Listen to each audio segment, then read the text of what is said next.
One.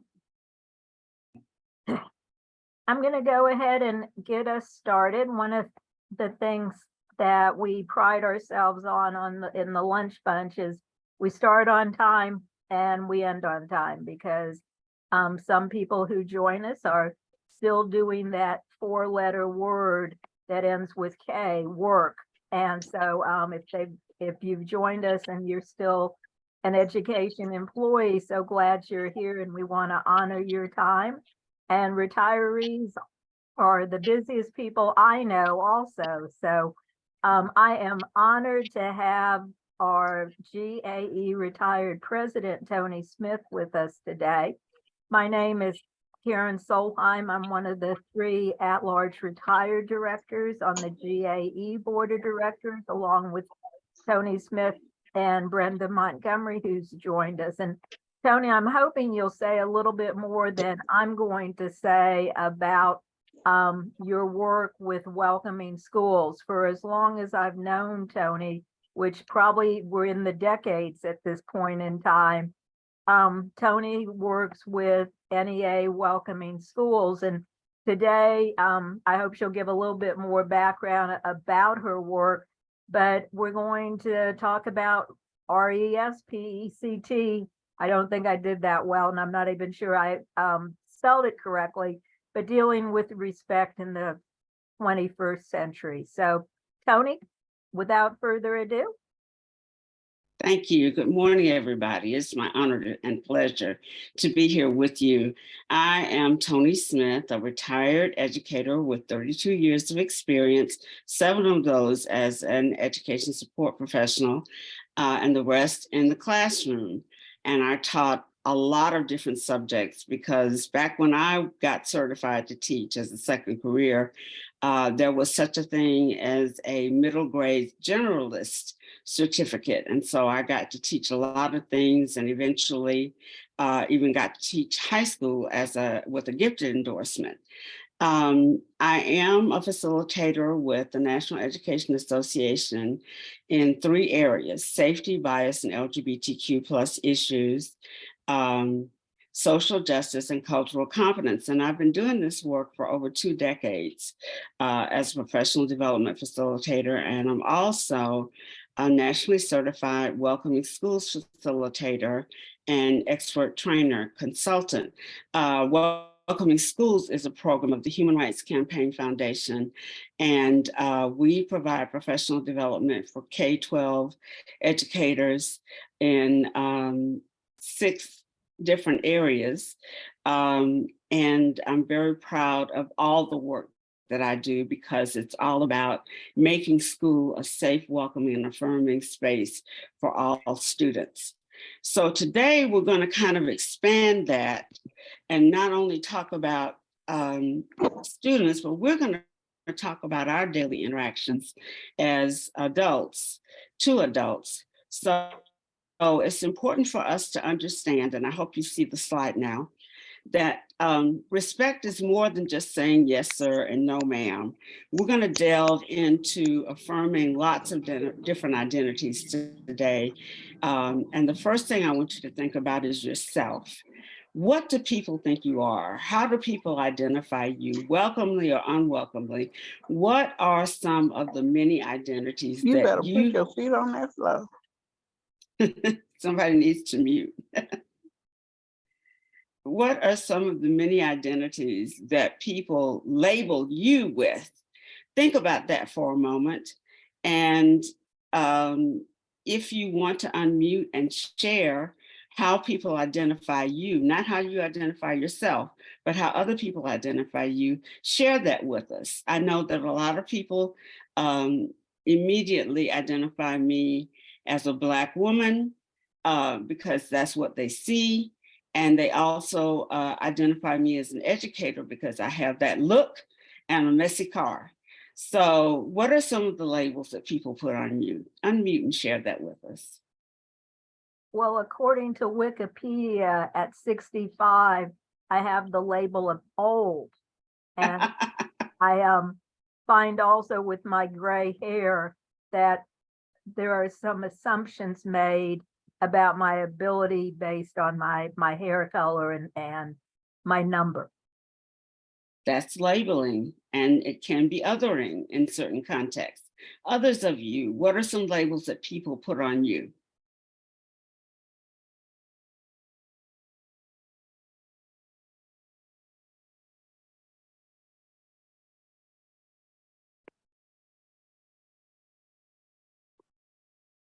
If you're talking, we can't hear you because everybody's muted.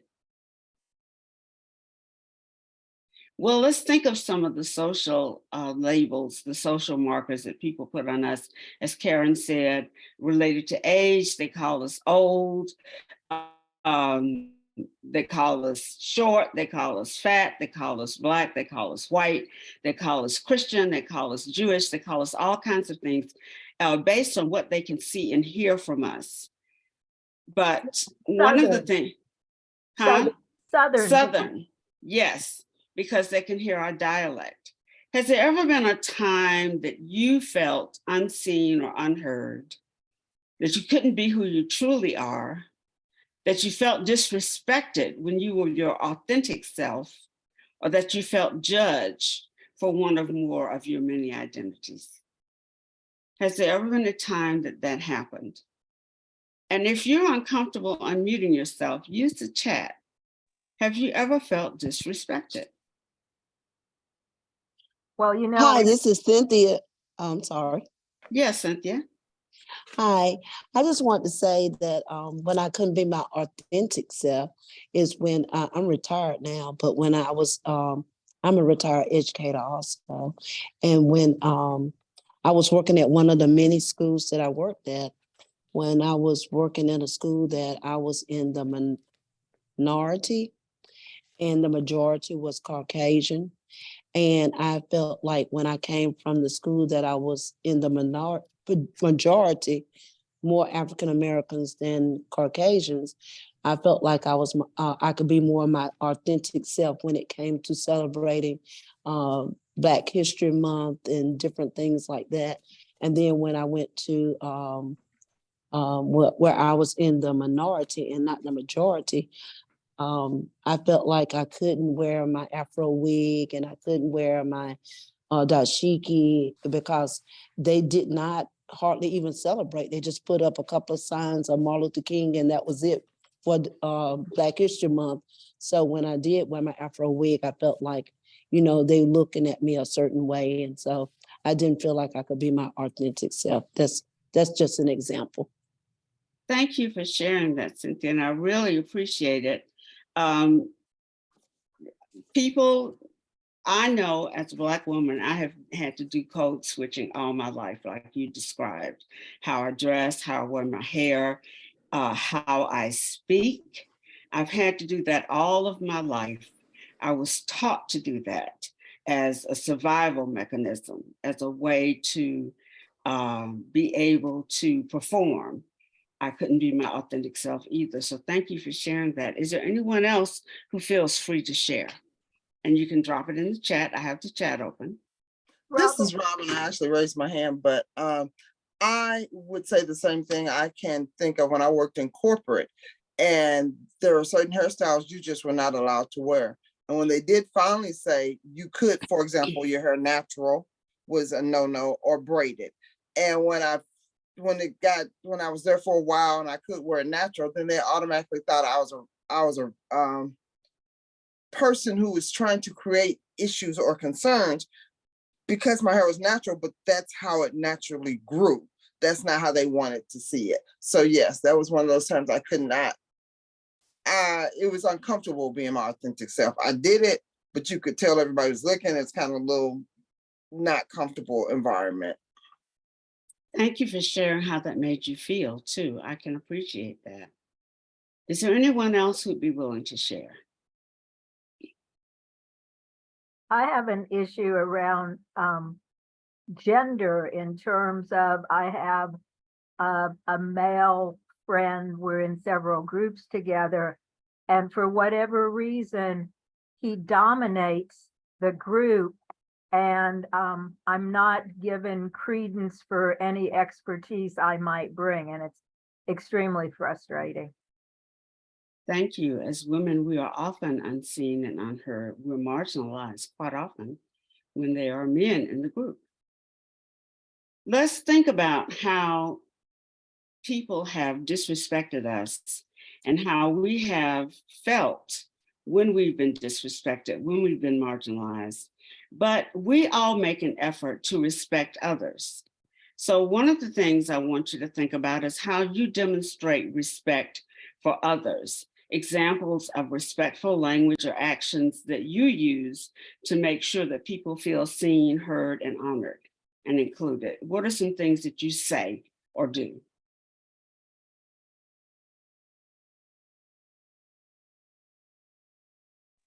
This is Robin again. Mhm. I think it's just listening to other people. Sometimes I don't feel that I need to say or do anything, but authentically listening to that person's standpoint makes a world of difference to the other person. Thank you so much, Robin. That is so very important. Thank you. Anyone else? What are some things that you do to show respect? This is Angel, Mhm. and I am going to be retired as of the 26th of this month. Okay. However, I teach high school, and one of my main things is day one, I don't cuss in class, nor do you. And if somebody accidentally cusses in class, they do know how to say, "Oh, I'm sorry, Mrs. Little," before it's over. And they know how to treat each other. I said, treat each other how you want to be treated. And I said, you're a family in my class, and you're a family in this building. So if you need me or each other, that's where you come, right here. So you got to teach them respect. I got to give them respect, and I want the same from them.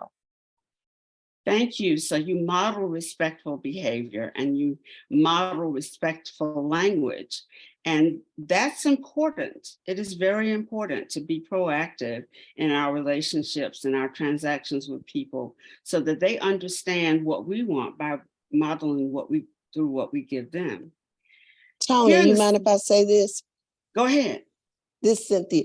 I just want to say sometimes when you try to be respectful, um, it might show disrespect without you even knowing it. For an example, when and it might be a southern thing versus a northern thing, or it could be an age thing versus a younger thing. And just a quick example is when I was calling myself being respectful to my principal, and I was calling her Miss, and she said, you know, we all just go by first names. Well, you know, back when I'm an older adult, and when I was raised, we would call everybody who were in leadership or who were older than us by Mrs. first, or Miss or Mr. And she didn't want to be called by her first name. I mean, by Miss, she wanted to be called by her first name. So sometimes when you think you are, you know, trying to be respectful, you end up being not respectful because that's not the way they want to. So sometimes you have to, you know, figure out how a person wants to be respected. So I just want to add that in there. And I appreciate you adding that because that's so much a part of the message I want to get across today. And I'm glad you talked about handles, Miss or Mrs. or Mr. Because here in the South, we put handles on last names. We say Miss so-and-so, Mr. So-and-so, Ms. So-and-so. We say yes, sir. We say no, ma'am. And I found that people in other parts of the country, women are very offended by being called ma'am. It's a Southern norm. Here in the South, we say they when we're talking about only one person. They went to the bathroom, they're over there. And we say y'all to mean all. We usually don't say you guys. We say y'all, hey y'all, not hey you guys. These are Southern norms that we use to show respect. And some of them can be problematic. Like you just said, there are people who do not want that handle, who do not want to be sirred and ma'amed. And so we're going to talk about the fact that we do sometimes unintentionally disrespect or exclude people. So you just shared an example with us of unintentionally disrespecting someone. They felt disrespect because we had a Southern norm of putting a handle on the last name of people in authority. So can you think of some other ways that you might have inadvertently disrespected someone? Tony, Valerie has her hand up. Hi, Valerie. Hi, I was going to add, I'm from the north, and when I moved here, I was working in the trailer for the weekend, on the weekends, and a police officer came and asked me why I was working there. Was I an employee of DeKalb County? When I say yes, she asked my children how were they, and my children were talking to her, and they said yes. And she was yelling at them, "You're disrespectful," because they did not say yes, ma'am to her. So I was just adding to that comment, and that upset me. I said, hold on, we're from the north. They were being respectful to you. They stopped, they looked you in the eyes, and they said yes to you. So they were being very polite and weren't being rude and disrespectful. And she had a difficult time understanding that. And as an officer, I was trying to de-escalate the situation so they wouldn't get a wrong impression of a police officer. And that was 1989.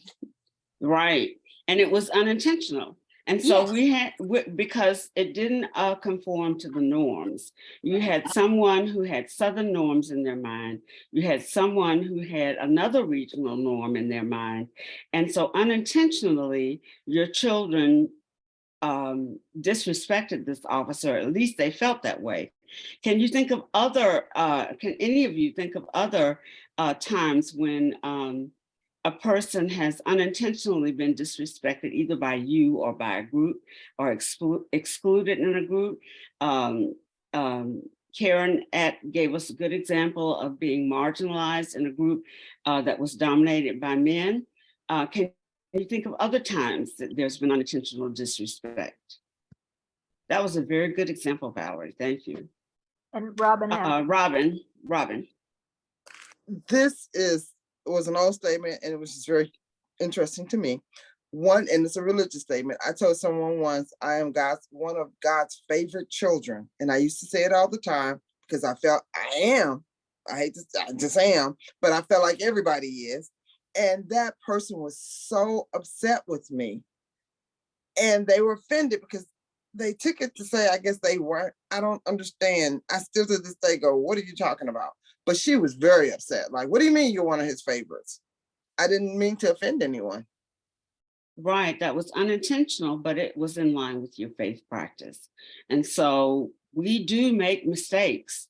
We make mistakes in groups. We have prayers before events or meals that center a Christian identity. I can't tell you how many events I've been to where an invocation has been done or a prayer before a meal, and at the end of it, they say, "In Jesus' name," and that excludes people who have other faith practices. There are images presented to us in the media and in buildings that center whiteness or maleness. There are images and expectations that center heterosexuality. There are images and expectations that center a cisgender identity. And let me explain what that means. A cisgender identity means that your internal sense of who you are, either a man or a woman or both or neither, does match the label you were given at birth. So if you were labeled a female at birth, that's the medical label, and you feel like a woman, you're cisgender. If you were labeled female at birth and you feel like a man, you're transgender. So we center cisgender identity and images or practices that center youth. I can't tell you how many times I have been marginalized because of these gray locks, and people don't think I'm with it, and they don't think I understand what they're talking about. And I'll ask a question about technology and they're surprised I know that much. So I feel excluded, I feel marginalized. Another thing, I mentioned transgender people. When we did name transgender people or refuse to use their affirming pronouns, meaning that they were assigned female at birth and given a name that's intentionally references a female identity, but they transitioned to their gender identity, which is male, and they have changed their affirming name, and we refuse to use it. That's disrespectful. So we talked about people disrespecting us, and we talked about how we accidentally disrespected people. And in your mind, I gave you a list of practices that might be unintentionally disrespectful. I want you to think, oops, did I do that? Did I disrespect someone? Did I say a prayer and make it a Christian prayer? Oops, did I do that?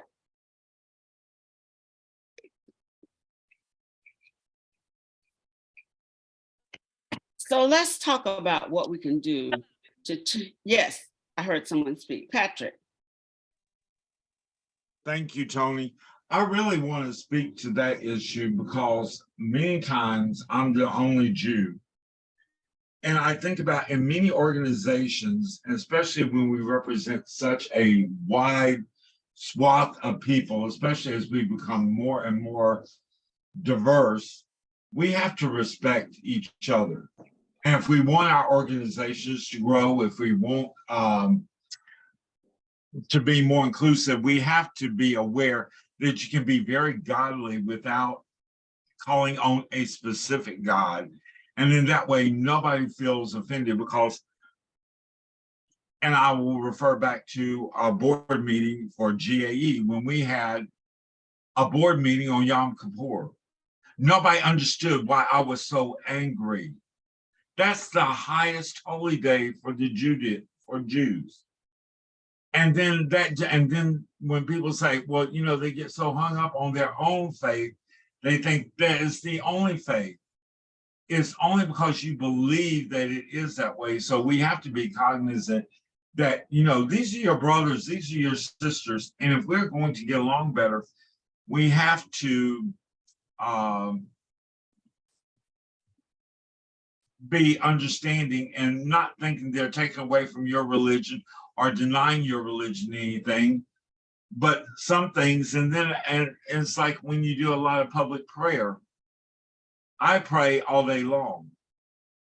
But even if you're a Christian, they forget to read the one part in the passage that says when you don't make a public spectacle, right, go to your closet and pray.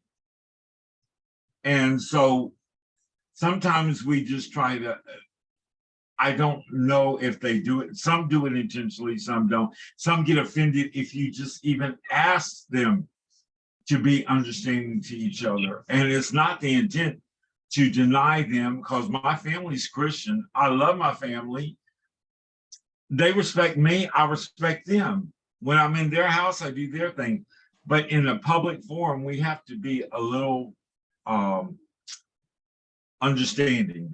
I think that's the best way to say it. I just think that when people understand that it's not denying your belief in Jesus or your belief in Allah, your belief in Hashem or whatever God you're serving, it's just respecting that we all have a view of what our God may be, but we're still all there to celebrate each other, if that makes sense.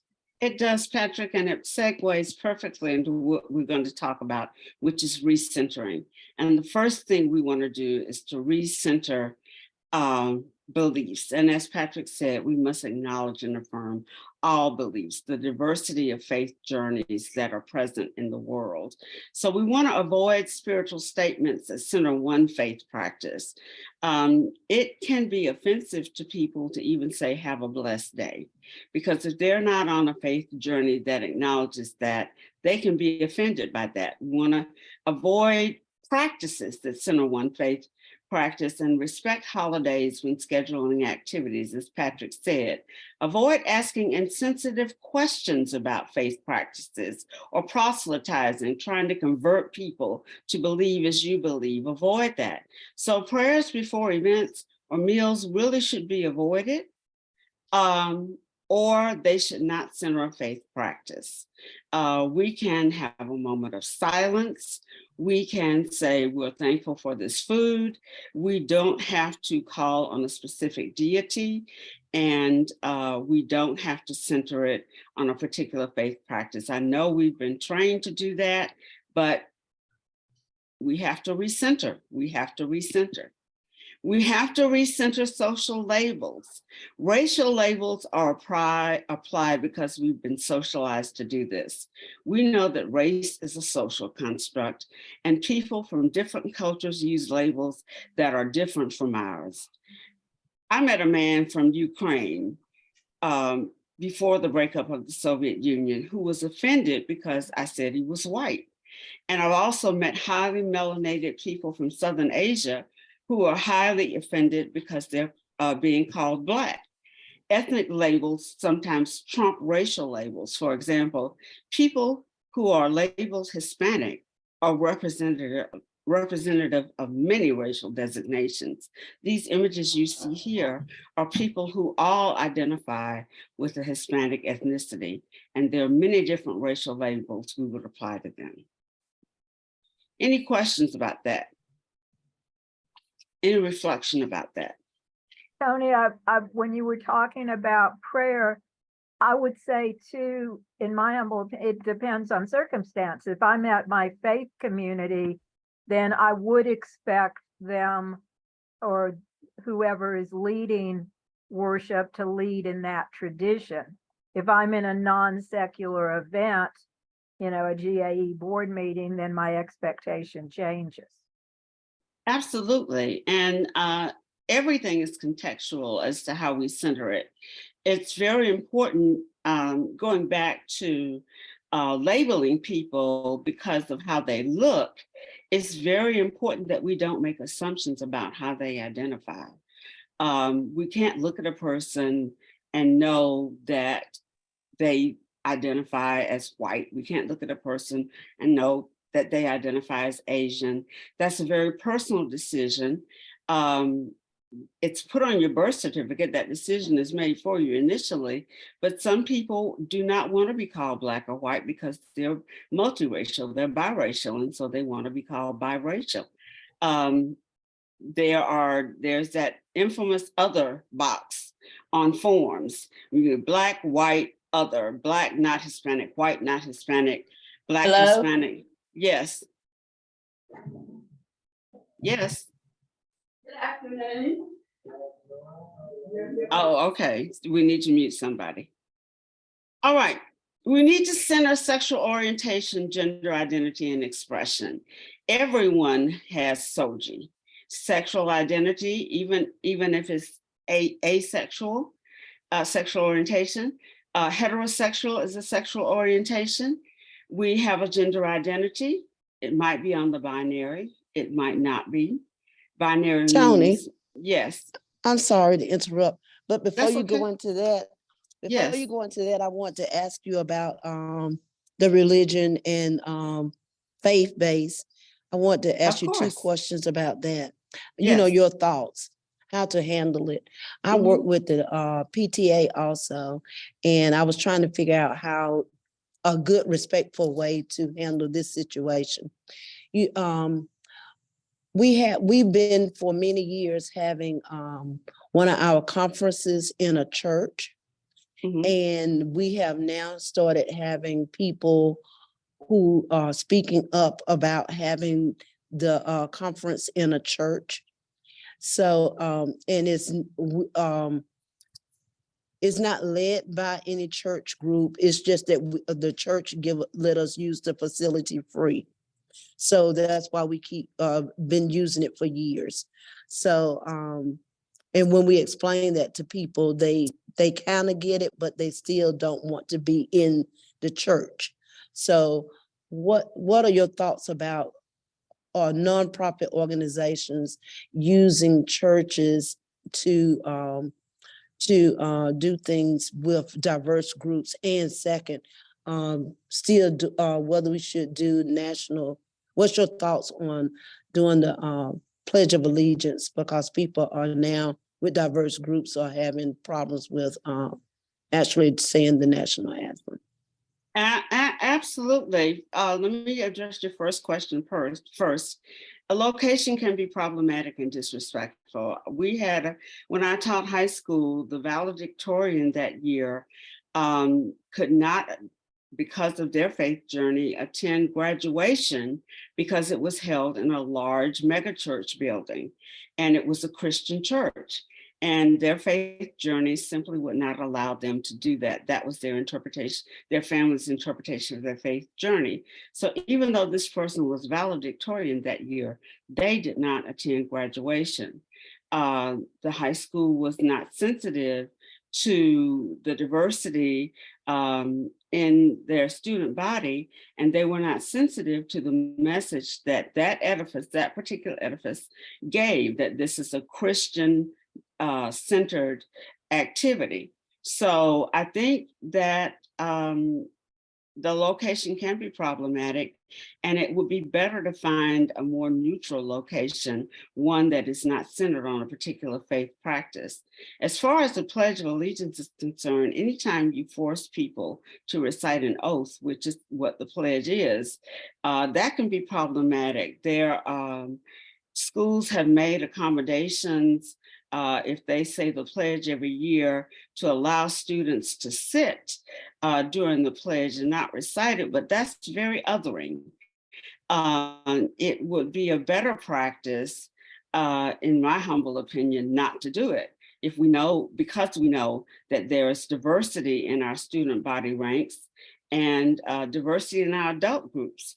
And there is no reason, in my humble opinion, that we have to recite that oath before an activity. They do it before football, baseball, hockey games. It's problematic. It really is. It's unintentional, but it's problematic. It's what we've been socialized to do. Patrick says, I'm offended that when we do the pledge, the national anthem in a non-governmental event, for example, an anthem at the Mardi Gras ball, the ball game, at school, yes, 4th of July, not other patriotic events, yes. It's problematic in those settings, and it actually is problematic in schools because you other children who do not participate. It makes the other kids ask them insensitive questions. It makes the child feel they have to explain their faith journey, and that is really inappropriate. No child should have to explain themselves to others. Toni, Yes. Thank you. oh, I'm sorry. This is Sally. Hey, Sally. I retired in 2011, and right around that time, what you were saying about the churches, because I remember in elementary school, we had a church that we had our graduation in. I always had an issue with it, I guess, because coming from my background from the North and the types of schools I went to, it was all different types of people, religions, and everything else. But I remember, and correct me if I'm wrong, that DeKalb County said no more churches for graduations. I know we stopped. They did. Did. Oh, okay. They did. Okay. And which right. to and me, most school systems have picked one location and they stagger the graduations and days and times, and they have all of their high school graduations in a stadium or somewhere like Bobby Dodd, a Coliseum. And they have one central location where they have all their graduation ceremonies.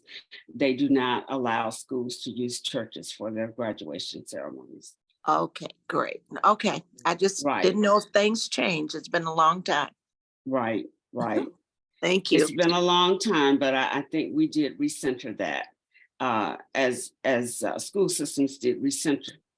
And I just want to make you aware that I hear someone. Yes, it's Patrick. I'm sorry. Yes. Patrick, you're muted. I'm sorry. I wanted to say in Atlanta, Dr. Hall met all of her faults. That was one thing she did well. There was total separation, church and state. I come back to Alabama. Oh my God, school board meetings, they say a Christian prayer. They go to, even at school, they say prayers. And I'm like, are you kidding me? So it is, we're neighboring states. It's just that we have not evolved over there. So, and they do a lot of things. Christian churches sponsor food for one school district for the orientation. It's really problematic here. It is problematic when we center one faith journey, and so we do have to recenter. And we have to recenter the way we see people and their gender expression also, because people may not conform to the norms of gender expression. We expect people, we center cisgender. We center people being a man or a woman as identified at birth. And so anyone who does not conform to those norms in terms of how they express themselves, how they dress, how they wear their hair, whether or not they wear makeup, nail polish, we have to consider the fact that we need to affirm these identities. We don't make assumptions about a person's gender identity based on how they present themselves.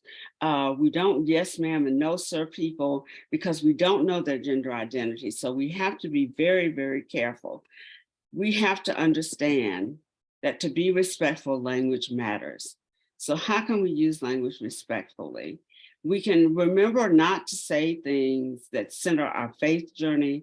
We can remember not to say things that center a particular kind of gender identity or sexual orientation.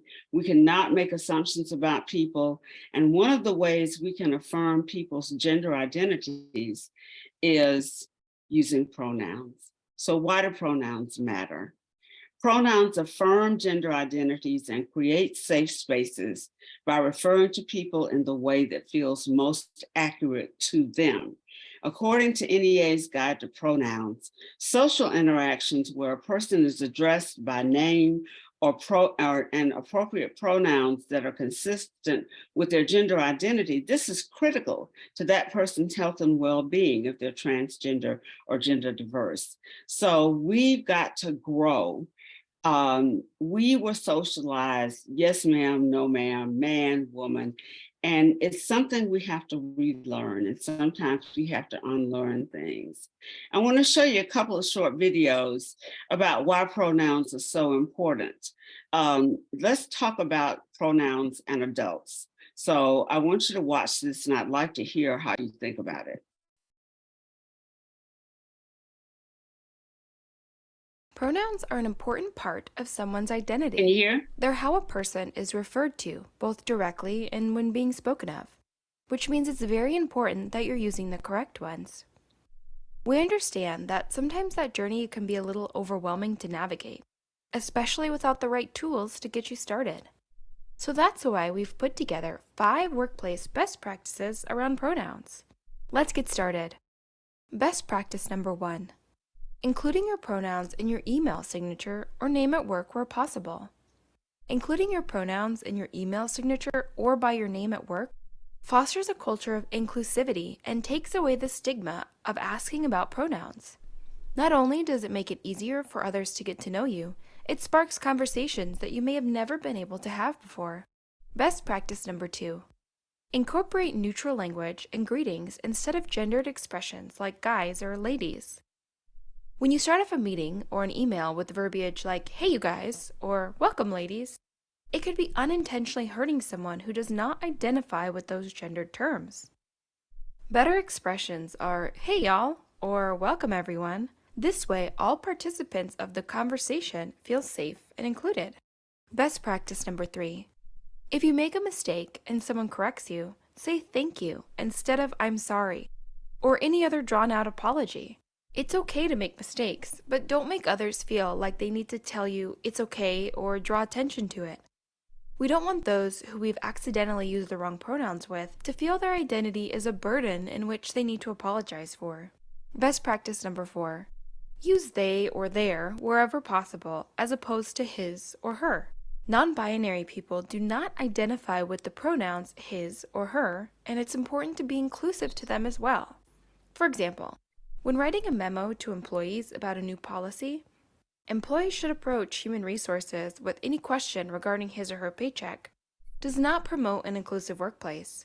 A more inclusive way of writing this would be, employees should approach human resources with any questions regarding their paycheck. And finally, best practice number 5. Never ask about surgeries or medical status. While this one should be a given, especially in a workplace environment, it is often overlooked. You never want to put someone else in an uncomfortable or awkward position when asked about their medical status. You just don't know where someone may or may not be in their journey, and it's their decision whether they'd like to divulge that information to you. Keep in mind that everyone's journey is different, and it's okay to make mistakes. The important part is learning and growing alongside your friends and coworkers as we navigate into more diverse and inclusive work environments. I'd like to hear your thoughts. There's a lot there. This is a very full little short video that gives a lot of excellent advice. I'd like to hear your thoughts. I have a thought, Toni. Mm-hmm. Okay, when I converted to Judaism, I found out that no Jew has a right to ask another Jew. If they identify as a Jew, you don't say, "Are you a convert?" And unfortunately, even in the Jewish faith, when someone of color, they want to say, "Oh, did you convert?" It's the same kind of talking that goes on with this presentation. And often, I mean, in my synagogue, we have born Jews that were Black. So they were fully Jew. Their mother was a Jew and had been going back generations. And so it really becomes very, very offensive in that way. So the same kind of attack, if we don't ask, then you're not going to offend. And the word they and them, it actually started in the gay community because when we would talk about other gay people, we did not want to give out, who they were. So if somebody inadvertently heard, they could go out and out them. So we would say they and them to let, so nobody would know who we're talking about. And then it became a practice. And so I can see where that even arose in the gay community to rise up to the level that it's done now because they were so outed so many times and harmed in so many ways. So I just wanted to share that because I think it's really kind of important. Thank you for sharing, Patrick. And you're right, we use they, them all the time, especially here in the South. Where's so-and-so? They went to the bathroom. Oh, give them back their wallet. We use they and them all the time. And it's important. It is important to people to feel included. It is important for people to feel seen and heard and affirmed. Not just important to adults, but it's also important to students. And so I want you to hear youth voice because some of you have gone back into the classroom. And thanks to Linda Wolf Smith, GAE-Retired has an initiative where we're working with aspiring educators, and we want to share the importance of affirming youth with them as we mentor them. So let's listen to what these students have to say about why pronouns are important to them.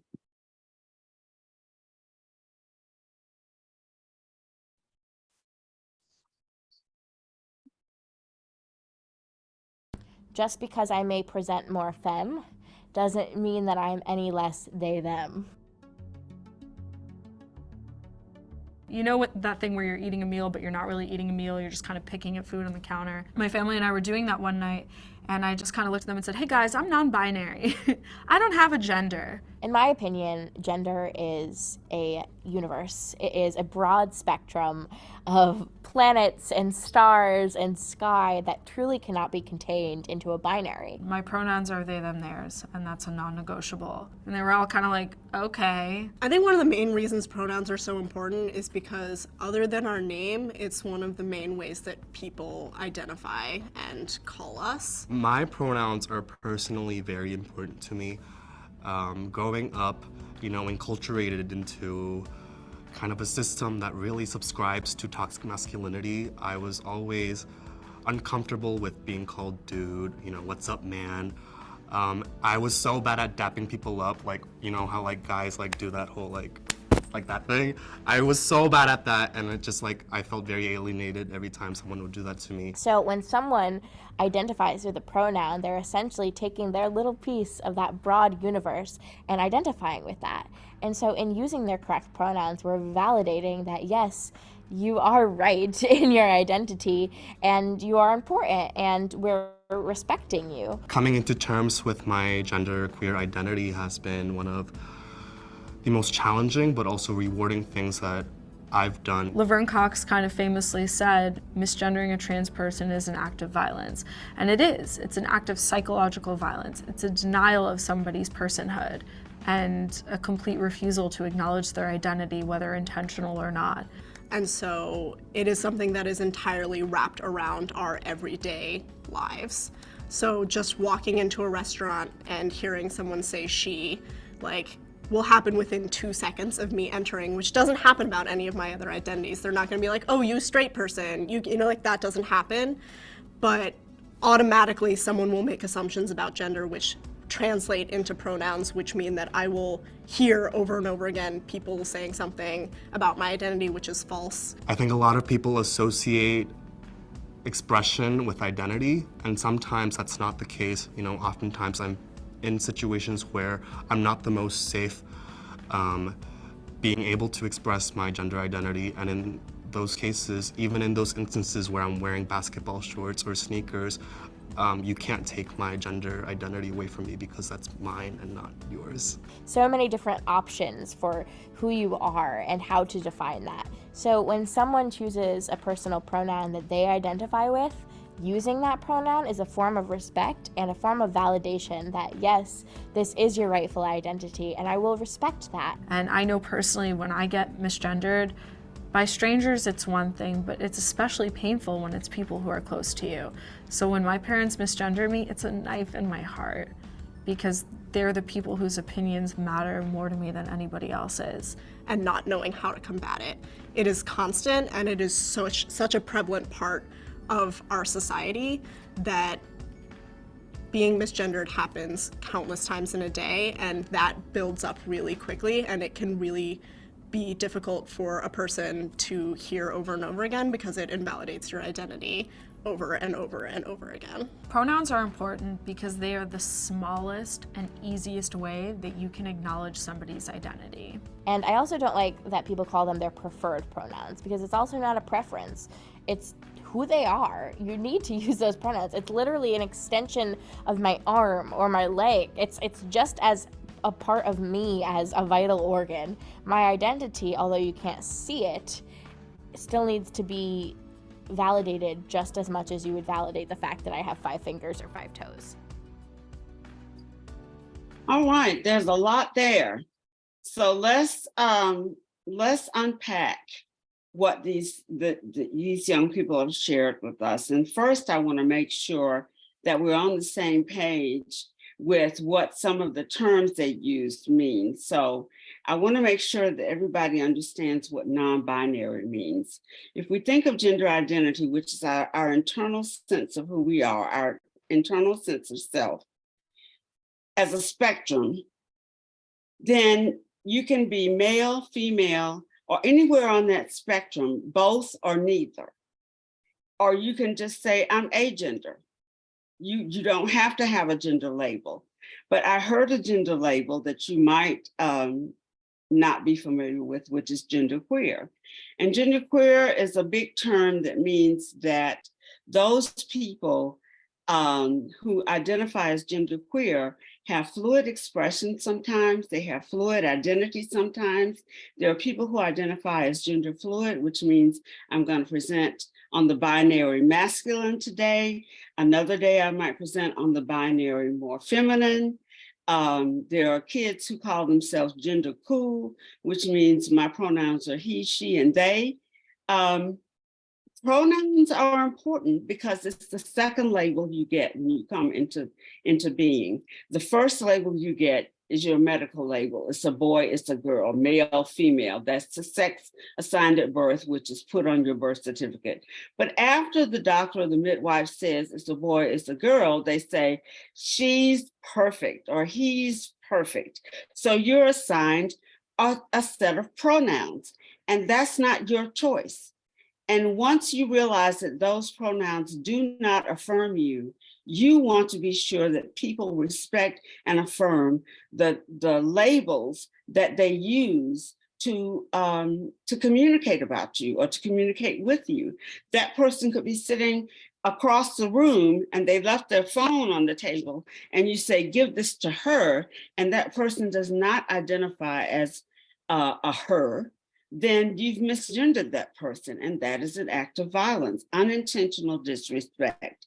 So we have to learn to acknowledge affirming pronouns. Is there anything else that stands out to you from either of those videos that you have questions about? Well, being inculcated in my culture for 60 some years. So if somebody's reaching, they've left their phone and you're trying to return it and you give it to somebody and say, well, so then you just say, well, give it to that person who's dressed in red. Is that kind of how you get around? Because pronouns are just, unfortunately, going to fly out of my mouth without raising my consciousness a little bit more. Oh, I make mistakes all the time. I do, and I've been doing this work for over 2 decades. But saying, give it to that person over there that's sitting in the last seat, or give it to this person that, like you said, dressed in red, or give it to this person with the Braves hat on.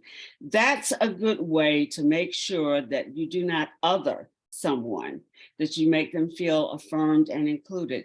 Because as the youth who identified as genderqueer said, sometimes they have to masquerade for their own safety. So it can be someone who identifies as they, who presents on the binary that day because it's safer for them. And so we have to respect the mask and not make assumptions. So we want to respect people who offer to share their pronouns. We want to share our pronouns, and we want to respect those people who do not want to share their pronouns. Nobody should be forced to comply as long as they simply skip the practice and don't mock or belittle it.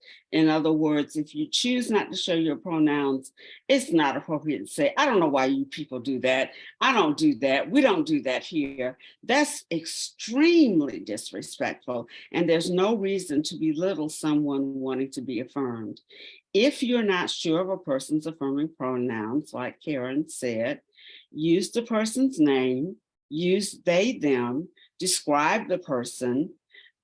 It's always safer to use the person's name if you know it. But if it's someone you haven't been introduced to yet, then they, them is an appropriate way to address them. And we use they, them all the time. You've been at an event and somebody says, where did they leave the key? You are waiting for delivery and you wonder, when are they dropping off the mail? You receive a gift of books for your class and you don't know who said it, and you have to say, please tell them I said thank you. We've done that in the South all the time. You've used it as a gender neutral pronoun, not being aware that you're doing that. These pronouns are gender neutral and they feel more comfortable for some transgender and gender non-conforming people. Pronouns are for everyone, not just people who are LGBTQ+. My pronouns are important to me. I should have introduced myself and given you my pronouns, but I had them on my, have them in my Zoom box. They are she, her, and hers. And those are the pronouns I was assigned at birth, and that they conform with my gender identity. I identify as cisgender. But there are people who do not. There are youth who are questioning. And so we definitely want to make sure that we affirm them by using gender neutral pronouns, and gender neutral pronouns are they, them. But I'm going to show you a bunch of other pronouns that some youth are using now. So what if I make a mistake? And I have, and I do, and I will, and I try not to. The best thing you can do is to say thank you. I won't make that mistake again. If you say I'm sorry, don't feel bad about it, but don't go on and on about it. You know, just say I'm sorry, I'll correct myself. If somebody else misgenders that person, you've been using pronouns appropriately, and someone else misgenders that person, it's not your place as an ally to correct them. It's up to the person who's been offended to say, my pronouns are they, them. You can ask that person later, would you like for me to talk to Karen about using the appropriate pronouns, the affirming pronouns for you? And they might say, yeah, because you know Karen better. But they might say, no, I told them what my pronouns are, and they said they would respect that. There are lots of pronouns. Lots and lots of pronouns. And so youth are beginning to claim many gender neutral pronouns. A popular one is Z, which is at the bottom of your list, Z-E, Z-er, Z-er, Z-er, Z-self. A lot of youth are beginning to use that as their, that set of pronouns as their affirming pronouns, because it's very important to them that their pronouns are gender neutral. You don't have to memorize this. There's not going to be a test. Simply share your pronouns, and that's an invitation for people to share theirs. My pronouns are on my email signature, and here's why I include my pronouns. It's important to get pronouns correct to support belonging and respect for everyone, inclusive of our LGBTQ+ communities. Pronouns are words used to refer to people, and they're often gendered, like she, her, he, him. We can't assume we can tell the correct pronoun for a person. As an ally, it's an easy way to normalize the use of self-identified pronoun, to include them in your email signature, to include them when you introduce yourself to strangers. If cisgender individuals step up to normalize the inclusion of pronouns, it will be more affirming for transgender and gender diverse people to share their pronouns. So I invite you to join me to make sure that we use respectful language, include your email, your pronouns in your email signature, and practice, like I'm still practicing, to introduce yourself by sharing your pronouns. We all make mistakes, but when we know better, as Maya Angelou said, we do better. So are there questions, reflections? We're getting close to time for announcements, but I'd like to offer you the opportunity to ask questions.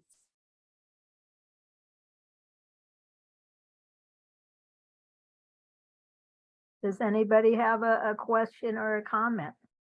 Or does anyone feel uncomfortable and vulnerable because of this? Is it overwhelming?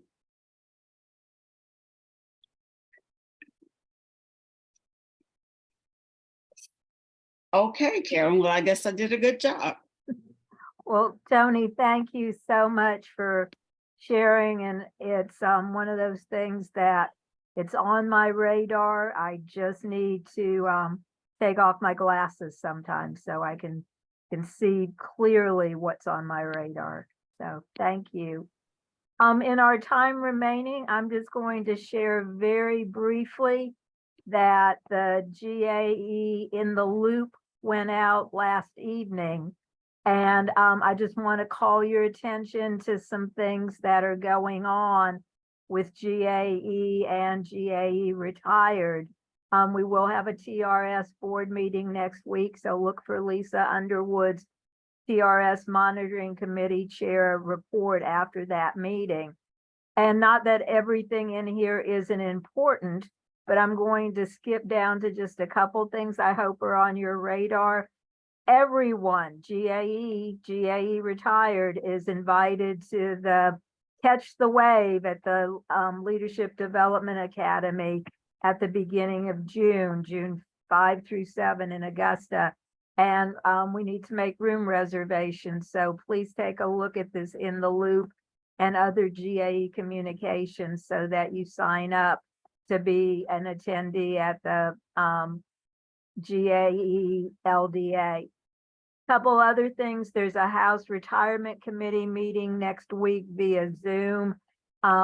It's going to deal with the actual actuarial studies, the physical impact of bills that were sent for study. And so you just might want to tune in and just see what the cost, the price tag is and has come back for some of these bills. Our next month's GAE Retired Lunch Bunch, usually first Wednesday, it will be this month, and Erin Warner is going to show us how to do, get our money's worth from our NEA member benefits. The annual meeting for NEA Retired is in Orlando, the last part of June. And in July, we are going to move it to the second Wednesday of the month because of the 1 week being before, right after the 4th of July. And you'll want to just tune in to Dr. Buster Evans, who's our TRS director, to go through and listen to what he has to say about our TRS system. And lastly, we will have a GAE Retired business meeting via Zoom in July. So just wanted to hold up those announcements for you. It is 12:30. Thank you so much for being here. I hope you have a wonderful rest of your midweek day, and join us early and often for other things that GAE and GAE Retired are doing. So thank you so much. And thank you, Toni. Bye, everyone. Bye-bye. Karen, we're going to stay on for about 5 minutes. That is fine. And I'm going to stop recording.